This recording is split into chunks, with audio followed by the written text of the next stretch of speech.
I used to think I understood my own body. Then 3 relentless weeks in late October proved me wrong. Every dawn in my tiny Rathmines flat, I woke tangled in sheets, skin humming, nerves alive like harp strings plucked too hard. Showers, hot, cold, whatever, I stepped out shakier. At my copy editing job off Nassau Street, sentences blurred because the soft brush of my cardigan sleeve against my forearm felt indecent. Even the salty wind off the Liffey could make my knees lock. At first I joked about it in group chats. Keeva's permanently switched on, lads, send help. But the buzz never faded. It sharpened. Breathing exercises, brisk walks through St. Stephen's Green, a lonely pint of Guinness.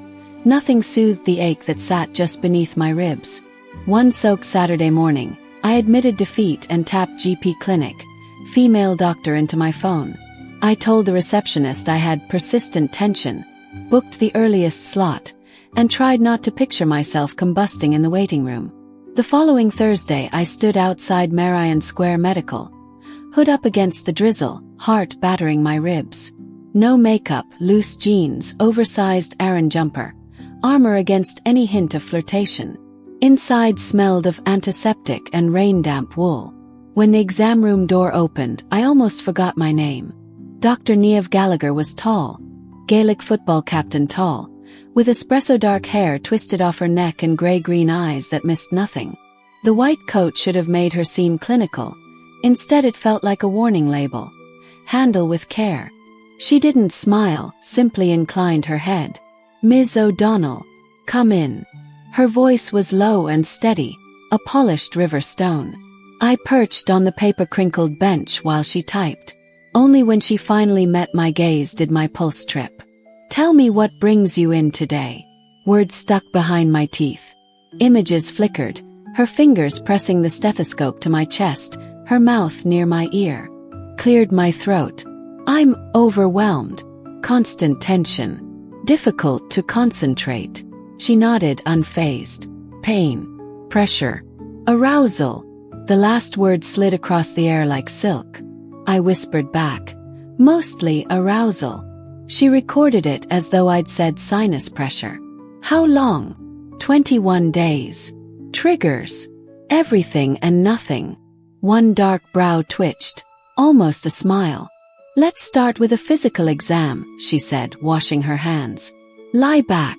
The paper crackled as I reclined. Her fingertips, cool, confident, skated along my throat, across my collarbones, down my abdomen. Each pass lit small fires under my skin. She asked about sleep, caffeine, partners. My replies came clipped, breathy. When she pressed lightly on my lower belly, I bit the inside of my cheek to cage a gasp. She pretended not to notice, but her lashes flicked upward for half a heartbeat, as if cataloging the sound I didn't make. At last she stepped away. Physically, all appears normal. This could be stress, hormonal fluctuation, even a neurological feedback loop. I'd like to see you again next week so we can unravel it properly. Unravel. The word shuddered through me. Outside, Dublin's rain felt different, almost electric. I clutched the follow-up slip like a secret. Something had shifted. Not just the hunger in my body but the direction of it. Now arrow true toward a woman with riverstone voice and healer's hands. The week crawled. I nearly cancelled twice, terrified of what I might confess, yet craving her steady gaze more than release itself. When Thursday returned, the clinic lights seemed softer, the hallway shorter. Dr. Gallagher greeted me with the same composed nod, but when our eyes met, warmth pooled low in my stomach. This appointment she remained seated across from me, legs crossed, biro poised. Tell me how the week went. Heat climbed my cheeks. Worse, I admitted. Because now it has your face. Her pen hovered mid-air before she set it down. Would you like to talk about that? And so the real unraveling began. Words spilling, careful questions guiding, tension weaving thicker between us while neither of us moved from our chairs. When I left, she touched my elbow in parting.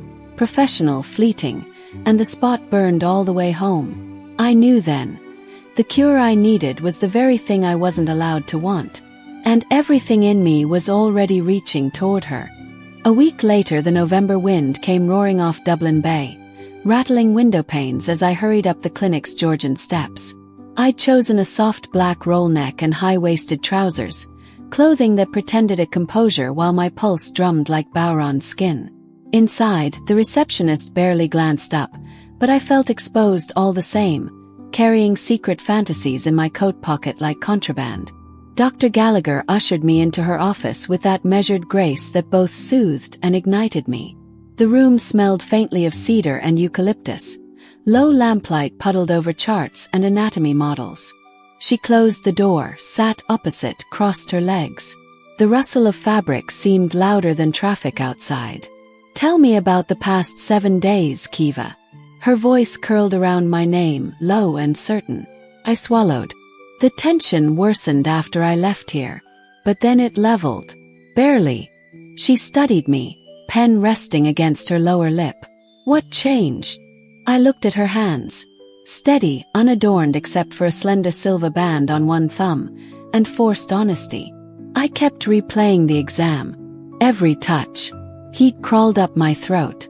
I thought maybe I was losing control. A flicker in her gray-green eyes.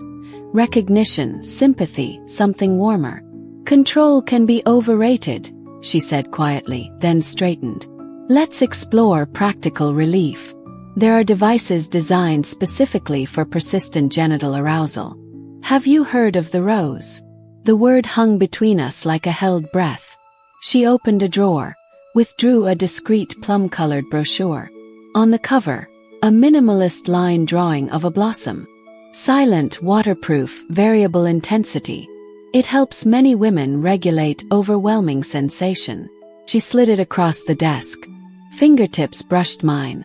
Static burst through my veins. I turned the leaflet with trembling hands. "You're recommending I'm recommending you give your body permission," she said, tone as clinical as marble yet eyes molten. "Daily, if necessary. Let the cycle run instead of damming it until it floods." The air thickened. Somewhere down the corridor a phone rang. Neither of us moved. Finally she added, voice soft as dusk, "You deserve relief, not shame." I left clutching the brochure like a lifeline. By dusk, courier vans were trundling through puddles outside my flat, and by midnight the rose lay charging on my bedside table, its tiny indicator light blinking pulse for pulse with my heartbeat. The first time I used it, rain drummed the roof slates, and Dublin's street lamps painted watery gold stripes across my bedroom ceiling. I traced the silicone petals over sensitized skin, thinking of her hands guiding, her breath issuing quiet instructions. "Let go, Keeva." When climax finally crashed, it was a storm breaking after weeks of high pressure, relief so fierce it left me gasping, laughing, then crying into my pillow. The next morning the city felt sharper, colors saturated, hunger tempered but alive. I edited manuscripts without missing commas, drank coffee on Grafton Street without clenching my thighs at every passing breeze. Yet everything still led back to her. Every thought, every thrum, every pulse. Our third session blurred with gentle interrogation. She asked about frequency, intensity, emotional aftershocks. I answered with clinical detail, though every word pulsed with subtext. "I thought of you, I moaned your name." She listened, lips parted slightly, as if tasting unspoken sentences. Then came the question that snapped the air. "Do you notice heightened arousal following our appointment specifically?" I couldn't lie. Flush climbed my neck. "Yes." She noted it down, but her pen paused mid-stroke. For a moment neither of us breathed. Then she murmured, almost to herself, "We're getting closer." Closer to what, she didn't say. But electricity hummed through the quiet like distant power lines in fog. Days slipped into a rhythm, work, writing notes in margins, fleeting release beneath candlelit steam in my clawfoot tub. Then Thursdays with Dr. Gallagher where every silence was a drawn bowstring. I tried to quell it. I wore softer colors, no perfume, hair scraped back. She remained immaculate, inscrutable, except for the faint tremor at the corner of her mouth when our fingers brushed over a tissue box or blood pressure cuff. The fourth appointment shattered pretense. I arrived soaked from a sudden squall, raindrops beating my fringe. She handed me a towel, fingertips lingering on my wrist half a second too long. I sat heart galloping. "I can't take this anymore," I blurted before she asked a single question. "My body's calm for hours after the rose, but the moment I think of you I'm burning again." Silence settled, heavy as peat smoke. She exhaled, slow, deliberate. "Keeva, therapeutic boundaries exist for good reason." "I know," I whispered, voice breaking. "And I'm ending them. Today, if that's what it takes to." She stood so abruptly her chair rolled back. My breath hitched. I expected her to open the door, dismiss me. Instead she crossed to the window, staring at grey clouds smeared over the spires of St. Patrick's Cathedral. Her shoulders rose and fell once. Then she faced me, eyes darker than I'd ever seen them. "You're not the only one struggling," she said, words barely audible over the wind. "But until you're no longer my patient." She left the sentence unfinished, lips parted as though the rest was scorching. Lightning forked beyond the glass. Thunder rolled downtown. She stepped closer, halted an arm's length away. Enough space for resolve, not enough for safety. "Next week will be our final medical session. After that, whatever happens will be outside these walls." The promise curled through the room like turf fire smoke. Dangerous, irresistible. She handed me my coat without another word. Our fingers grazed. Static leapt. I walked into the storm, rain needling my cheeks, pulse sparking like streetcar cables, knowing the brunt of it was still ahead and already longing for the burn. The week leading to my final official appointment felt like standing on the Hoth Cliff Walk in gale force winds. Every cell braced for the moment air would lift me clean off the path. I worked, I edited, I answered emails, but inside I replayed every look Niamh had given me, every slip of warmth in her voice when she'd said after that, "Whatever happens." Those words glowed like embers in the back of my skull. Tuesday evening, I tried cooking but left the pasta boiling over because I drifted into imagining her mouth at my neck. Wednesday I rang my best friend Saoirse just to hear a voice that wasn't my own heartbeat. She teased me. "God, Keeva, you sound like you're 19 again." But underneath the banter was worry. I promised her I knew exactly what I was doing. The lie tasted of tin. Thursday arrived storm-bright and brittle. I dressed in a forest green wrap dress that felt both brave and reckless, then threw a wool coat over it in a futile gesture at modesty. The clinic's waiting room smelled of wet umbrellas and floor polish. A radio murmured somewhere about rail strikes and coalition tensions, but my pulse drowned it out. Niamh opened the door precisely on time. She wore charcoal trousers, white blouse, no coat today. Nothing to shield me from the sight of her long lines and quiet power. "Keeva," she said, voice velvet over gravel. I followed her in, coat still buttoned like armor. She settled behind her desk, but instead of booting her computer, she folded her hands. "Before we begin, I need to confirm you still wish to terminate care after today. That you understand the implications." "I do," I said. My voice didn't shake, which surprised us both. "From this moment, consider the professional relationship concluded." A flicker crossed her face. Relief, terror, hunger. She nodded once. "Then today we review the plan you'll follow once we're colleagues, friends." Her eyelids dipped, hiding whatever that word conjured. We covered practicalities in clipped tones. Hormone panel results, normal, tension management strategies, the rose, grounding breath, daily exercise, a referral to a therapist if I chose. All of it felt like handing out life jackets while the ship was already half submerged. When the checklist ended, silence spilled across the room. Outside, a seagull screeched. Inside, our breathing tangled. "I suppose that's everything," she said finally, voice huskier than before. "No," I answered, standing. "Everything starts now." I shrugged off my coat. The green dress clung to my curves, neckline dipping just enough. Her eyes traveled the length of me with a slow, stunned hunger that stole my breath. She stood too, but didn't step closer. "I locked the door," she murmured, more confession than statement. I felt heat bloom low in my belly. We were both trembling, though not from fear. I closed the distance until the cedar eucalyptus scent of her filled my lungs. No more appointments, I whispered. No more boundaries. Her hand lifted, hovered a heartbeat from my cheek. Keeva, if I start, I won't want to stop. Then don't. I tipped my face into her palm. The contact was lightning striking salt water. Supercharged, inevitable. Her thumb traced my lower lip. I breathed her in. But instead of kissing me, she exhaled and stepped back, self-control a thin filament straining to hold. Not here, she said, throat tight. I need distance, context, anything but this room where you were my patient. I nodded, though disappointment flared. Where then? Tonight. Liffey. The wooden whale, Rings End Docks. She managed a faint smile. Neutral territory. Public so we behave. Private nooks so we can fail at it. Adrenaline surged. I'll be there. She opened the door. The hallway felt colder, lights too bright. We parted without touch, but the promise between us crackled louder than November rain on slate.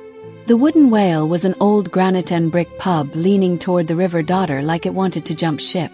I arrived early, heart hammering. Candle stubs flickered in glass jars. Trad fiddle spilled from worn speakers. I claimed a booth tucked beneath creaking timbers. When Niamh stepped through the door, conversation around us seemed to hush. She wore dark jeans, a navy jumper, leather jacket draped over one arm. No white coat, no stethoscope. Just a woman whose confidence filled the low-beamed ceiling. She spotted me, hesitated, then crossed the room. Each stride felt like countdown numbers inside my chest. She slid into the bench opposite, eyes roaming my face as if confirming I was real in this lamplight. "Hi," she said, soft, almost shy. "Hi." I could have drowned in that single syllable. Pints arrived. She chose cider, I stuck to stout, but neither of us drank. Words spilled instead, safe, steady at first. Childhoods, hers in Galway fishing village, mine in Limerick terrace house. University days, disastrous first loves, the exact moment each of us realized we preferred women forever. We laughed, proper head thrown back laughter. When she described her first kiss behind a hurling shed, both teens terrified the priest would round the corner. But under the banter, tension stretched tauter. Her knee brushed mine, sparks leapt. She traced the rim of her glass. My breath stuttered. At last she set the cider aside, fingers trembling. "Tell me what you're feeling right now," she asked. Old clinician habit rendered intimate by low light. I swallowed. "Like every nerve is tuned to you. Like if you took my hand, I might combust." Her pupils dilated. "Would you like to leave?" "Yes." The word left my mouth ragged. She pulled a note from her wallet, dropped it on the table, and we stood in unison, jackets half forgotten in our haste. Outside, night air slapped cold across heated skin. Wind whipped the Liffey, scattering moonlight into jagged shards. She hailed a taxi. We tumbled into the back seat, shoulders touching, neither speaking. The driver chatted about rugby scores. We nodded in the wrong places, pretending we weren't vibrating a shared frequency only we could hear. 10 minutes later we climbed out at a red brick townhouse off Bath Avenue. Her hand shook unlocking the door. Inside smelled of jasmine candles and old books. She kicked it shut, dropped keys, and the moment the latch clicked, gravity shifted. No further permission needed. I stepped forward, she met me halfway. Our mouths crashed. 5 weeks of simmering restraint igniting into wildfire. Her hands slipped into my hair. Mine mapped the curve of her waist, the warm dip of spine beneath jumper. She tasted of cider and something evergreen. We moved in blind sync, boots off, coats discarded, stumbling up narrow stairs to her bedroom. The duvet was a sea of charcoal linen. Fairy lights haloed the headboard. She pressed me against the wall, kissed down my jaw, murmuring my name like litany. I dragged her jumper over her head. Static sparked hair. Clothes fell, layering hardwood with haste. Skin met skin, fevered, grateful. She laid me onto the bed, and for a suspended moment we just stared, breathing hard. Her gaze roamed my body, reverent, hungry. "You're beautiful," she whispered, voice shaking. "Show me," I answered. And she did. Slow at first, mapping every freckle with lips, teeth, tongue. I arched, gasped, surrendered. Then faster, rainstorm rhythm. Her hand sliding lower, guiding me to the crest she'd only described in murmured theory weeks before.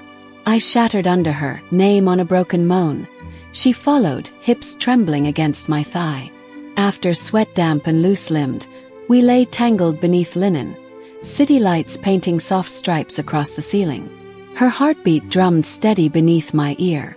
"I've never crossed that line with a patient," she said into the quiet. "You waited until I wasn't." I traced circles over her ribs. "No regrets." She exhaled, long and uneven. "Only that I didn't meet you someplace simpler. But no, Keeva, no regrets." Rain began, gentle, tapping glass like distant applause. She pulled me tighter. "Stay tonight. I'm not going anywhere." Outside, Dublin carried on. Buses rumbling, gulls crying over the river. But here, in this soft-lit room, a new tide had turned.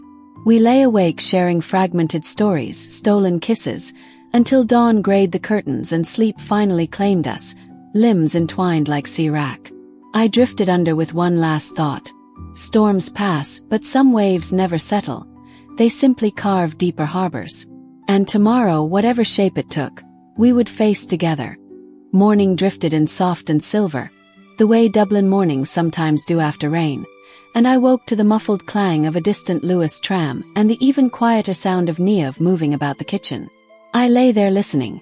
Kettle click, cupboard door, the low Irish radio voices forecasting more showers, and let the night replay in bright flickers across my closed lids.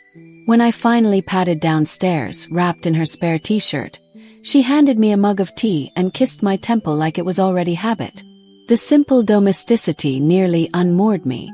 But reality rode in on that first gulp of berries. Her phone buzzed 3 times on the counter, each vibration a reminder of the world beyond the jasmine-scented cocoon. Patients, colleagues, an overflowing inbox. She silenced it without looking, yet her shoulders lifted, a subtle brace. "Can you stay tonight?" she asked, almost casual. "I'll bring my laptop after work," I promised. She smiled, relief, devotion, all of it naked for a split second, then ushered me toward the shower with a playful swat. The day outside was less forgiving. In the office, manuscripts blurred again, but this time from excitement, not tension. Still, a niggling whisper tugged at me. What if lines we'd crossed bled into consequences neither of us could control? At lunch I scrolled headlines. Nothing. But my stomach churned at a single unread message from the clinic's generic address. "Please confirm your discharge documentation." Bureaucratic, harmless. Yet it felt like a stamp on the end of one world and the birth certificate of another. After work I packed an overnight bag, nerves jangling like temple bar buskers. Halfway to hers my phone rang. Unknown number. I hesitated, answered. A clipped female voice. "Ms. O'Donnell? This is Maeve Lyons from the Medical Council. I wonder if you have 5 minutes regarding your recent care with Dr. Niamh Gallagher." Blood iced in my veins. She spoke politely, requesting feedback for a routine quality assurance audit. I gave neutral answers, heart galloping, convinced every syllable sounded guilty. When the call ended I stood on the pavement, buses sighing past, and texted Niamh. Council rang me. "QA survey," they said. "Everything okay?" 3 dots appeared, vanished, reappeared. "Come over. We'll talk." Her door opened before I knocked. She looked calm on the surface, hair still neat, blouse pressed, but when she pulled me inside her palms were cold. "Head nurse got the same email. Might be nothing," she said, though her eyes betrayed the weight of might. "We cooked together anyway. Stir-fried prawns, coriander, chili, but tension sizzled hotter than the pan. Over dinner she finally exhaled. If someone flagged boundary concerns, an informal review happens first. They gather statements, verify timelines. It can fizzle out. Is it because I discharged myself so abruptly? Could be. She set her fork down. Could also be a coincidence. But I won't let you be dragged through it. I reached across the table. We'll face it together. And if they ask, we tell the truth. We waited. Her smile wobbled, small but fierce. Later, curled on the sofa, we pretended to watch an old Irish comedy while our fingers tangled, knuckles white from holding on. At some point, the telly's laugh track faded beneath our own quiet breathing. She turned, brushed her lips over mine. Slow, reverent, a reassurance that even if the outside world cracked open, this was still ours. We kissed until anxiety dissolved into steady heat, until clothing became clutter on the living room rug, until she rose above me in the flicker of the fire, and I forgot every syllable of Maeve Lyons's voice. A week passed. No further calls. Rainstorms gave way to crisp December sun, Christmas lights strung over Grafton Street, and our lives slid into an unlikely rhythm. Desk by day, each other by night. I'd type edits while she read case journals beside me, our feet tangled beneath the coffee table. Some evenings we dared the city. Late film at the IFI, oysters in Howth, a stroll along Sandymount Strand where wind whipped our hair and she tucked me into her coat pocket warm. We acted like any new couple, except for the silent shadow of her license and my lingering guilt. Then the letter. One Friday morning it waited on her mat. Harp crest embossed in green. She phoned me, voice steady but too calm. Preliminary review. They want an in-person meeting Tuesday. She laughed, a sharp, incredulous sound. I haven't practiced anything unethical, technically. Still optics. Do you want me there? Yes. No patience at disciplinary hearings. Was. But will you be here when I get home? I'll be right here. The weekend crawled. We hiked the Wicklow Way, trying to run our nerves ragged. We reached the summit, breath misting, and she admitted what frightened her most. Not suspension, not fines. It's losing the chance to call myself your partner without an asterisk. On impulse, I pulled a silver claddagh ring from my pocket, cheap market trinket I'd bought that morning, and slid it onto her middle finger, heart pointing inward. Placeholder, I told her, cheeks burning. Until we can shop for something less touristy. She laughed, watery-eyed, then kissed me hard enough to taste salt and mountain air. Tuesday. She left for the hearing in a charcoal suit. Hair slicked back, shoulders squared like a soldier heading to the line.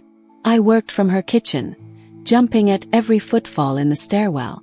Dusk settled violet over the river before her key finally turned. I bolted upright. She stood there, rain on her lashes, claddagh glinting. And she smiled, a real relief-rich smile. Verbal caution only, she said, kicking off heels. Record notes were impeccable. No evidence of misconduct. They advised longer cooling-off period before social contact with former patients. She shrugged, stepping closer. But since we documented my discharge in writing and waited the recommended interval, they can't stop us. Her voice dropped. They suggested I reflect on maintaining stricter emotional boundaries. I brushed damp hair from her forehead. How's that reflection going? She slid her arms around my waist. I'm thinking I'm dangerously hopeless at boundaries where you're concerned. We laughed then, the kind that cracks open stored fear and lets it evaporate. She pressed her forehead to mine. Come on. I've got champagne in the fridge that's waited longer than we did. We toasted in the sitting room. Fairy lights blinking, river lights twinkling beyond the window.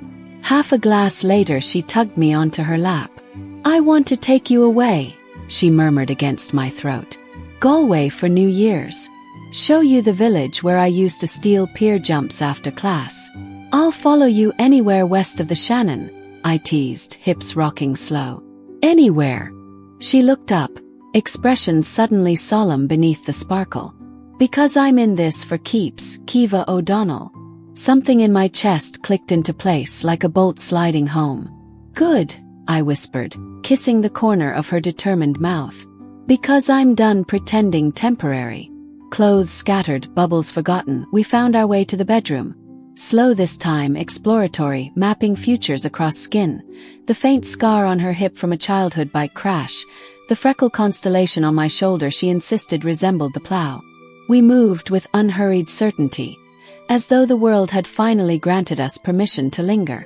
Later, tangled in sweat-warm sheets, she traced the claddagh on her finger. "When this gets replaced," she said, voice rough with sleep, "I want your family there. My mam will bawl." "My dad will too," I said, surprising myself with how easily the vision came. A wind-swept clifftop ceremony, tin whistles, our mothers arguing over flower colors. I pictured it and felt only calm. Outside, the Liffey lapped at the quay walls, tide turning toward spring. I nestled closer, her heartbeat a steady drum beneath my ear. For weeks my body had screamed for touch, for release, for recognition. Now, in the hush after storms and hearings and all the forbidden wanting, I felt something quieter and deeper. Arrival. I didn't need a prescription or a brochure anymore. I needed her laugh at breakfast, her hand steadying mine on icy pavements, her voice reading dog-eared poetry on lazy Sundays. And she needed my messy edits on her research drafts, my habit of whistling off-key while I cooked, my relentless certainty that we were worth the risk. We drifted towards sleep, Dublin's ambient chorus low beyond the glass. Horns, gulls, distant pub song. Before dreams claimed her, she whispered, "Storm's over." I smiled against her skin. "Maybe. But I like the waves better with you either way." And there, in the lamplight glow, the tide kept rising, slow, patient, unstoppable, ready to carry us wherever we dared to go next.